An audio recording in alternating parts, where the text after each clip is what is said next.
Rob Cummins, the Agent for Change. How are you today? Today, I want to talk about failure. Ooh.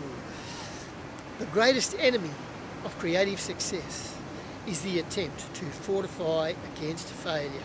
This comes from Pixar. Pixar is an animation company, a subsidiary of Walt Disney, where it's all about creation. And their mantra is, make mistakes, learn to love making mistakes. Make ridiculous, amazing mistakes. Make mistakes that no one has ever made before. And the key to making great mistakes is to own them and take responsibility, and whatever you do, do not try and hide them. Because generally speaking, when we make a mistake, we will do whatever it takes to hide it from the world and sometimes from ourselves. But we need to reframe. And what does that mean? It means to think of it. We need to reframe failure. That means that we need to think about failure differently. Failure is the gap. It tells us that there is a gap between where we are and where we want to be, where we thought we were going to be. It is an opportunity for growth. Mistakes are an inevitable consequence of doing something new, and they are valuable. Without them, there is no growth, there is no creativity. Embracing failure is an important part of learning. Yeah, man, for sure.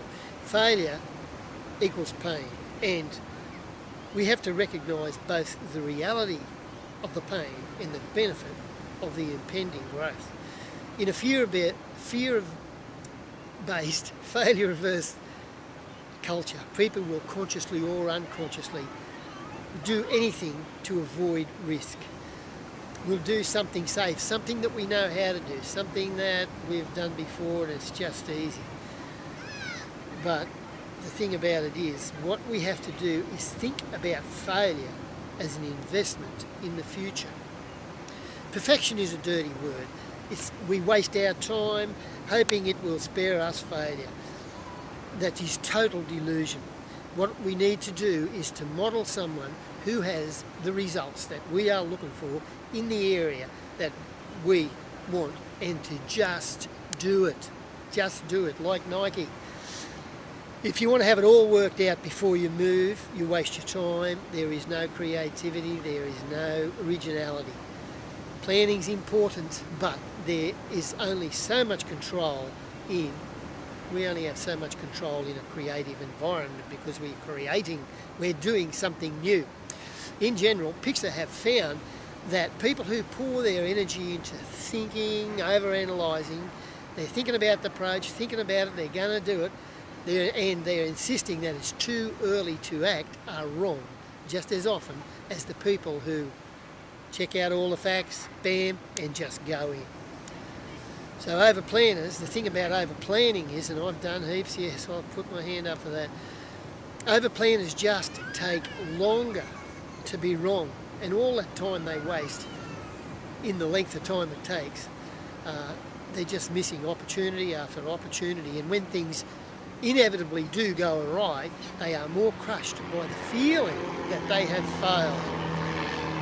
But failure is just an immediate, natural consequence of trying something new. But when it happens, our self-esteem plummets. The more your time you spend mapping out an approach, the more likely you are to get attached to it, and when that happens, we get it embedded into our brain, into our psyche, and we hang on to it. It's harder to let go of it and to move in a different direction, which is generally exactly what we've got to do. That is generally the best option. The antidote for fear is trust and action. We all seek certainty in an uncertain world. Fear and trust are powerful forces, and we either use them functionally or dysfunctionally. Functionally is, yes, we know there's a challenge, and yes, we know it's going to test us out, but we still go in, we still step up and do it, and that is functional. That is functionally. When it's dysfunctional is when we're basically pooing our pants and we are too afraid to move forward. stunts our growth totally. Trust and action destroys fear. It's just a case of fear disappear when you step up. Fear is instantaneous. Trust takes time. It takes time to develop, and we must demonstrate through our actions our ability to trust ourselves. And to be the best way to do that is by responding well to failure. There is no failure, only feedback. Failure, opportunity for growth. There's a gap, remember? So rather than trying to prevent mistakes, acknowledge our part in them, acknowledge our actions, where we went wrong, and trust that we can solve our problems. Trust that you can solve your problems. Just got to change your tack. Fear is a natural response, and our job is not to try or to prevent or avoid risk, but it is to build our ability to recover and to bounce back even stronger, even more confident that we will prevail, that you will prevail and get the job done. And trust in you goes up. Confidence soars. Self-esteem soars.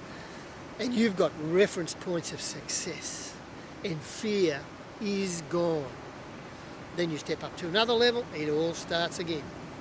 So, I want you to think of a challenge, something that you have been avoiding or putting off or over-planning, over-analysing, and say, right, I am going in.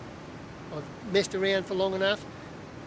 This is it. I've done a good job. I'm going in and I'm going to do my best, and I know I will prevail even if something doesn't work out exactly how.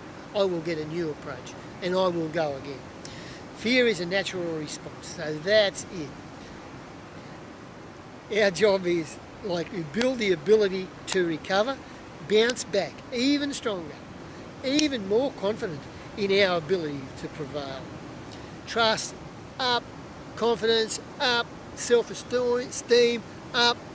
So, if you got value out of this, I would love you to share it with someone that you think might benefit from it. If you want to talk to me about anything at all, you want more stuff on fear, just contact me. You can call me call me at 0419 436 859. You can email me at robcummins1@live.com.au, and you can like me or you can even love me on Facebook. Thank you. Go get it. Step up.